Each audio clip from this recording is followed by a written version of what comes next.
Hi, folks. This is Don Meisner with the North Country Fishing Report. I want to tell you about something that I really want to share with you. And I try to share things over and above just fishing, but things that have come about because of fishing.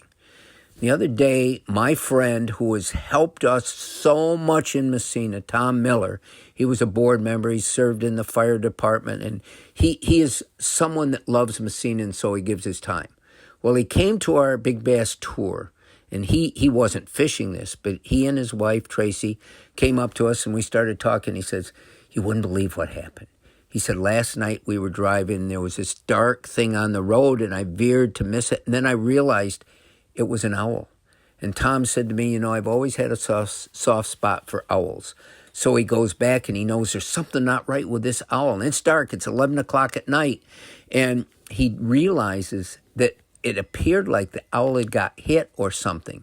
It appeared like one of its wings was broken, something like this. So Tom thought, okay, I got to try to save this bird. And he thought, I've got some gloves in the car. So he goes and he gets his heavy gloves and he puts them on. He thinks that's going to be okay. I can pick this bird up and it's not going to hurt me.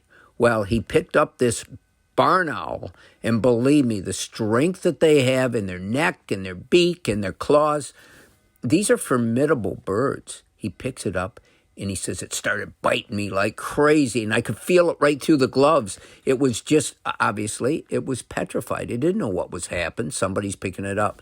Here's what this story really means. Tom took it home. They, for some reason, had a cage or something. They put it in that night. The next morning, he said the owl was all alert and looking around and watching me, everything I did.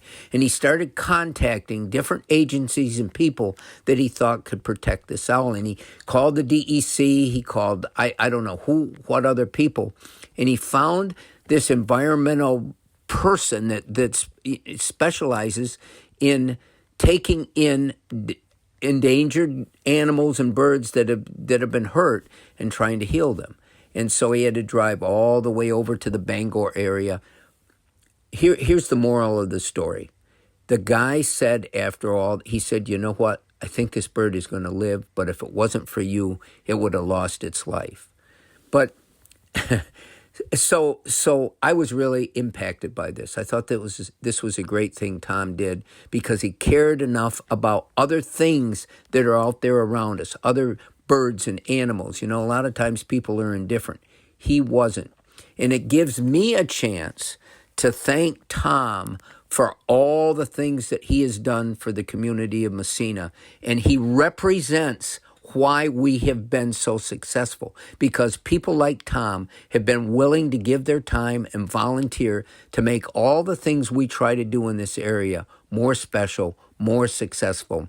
And boy, they really have done it. We have really established a reputation, not only of having the greatest fishing any place in the country, but also being an area where people come and are going to be treated with the utmost respect, and the welcome wagon is always out.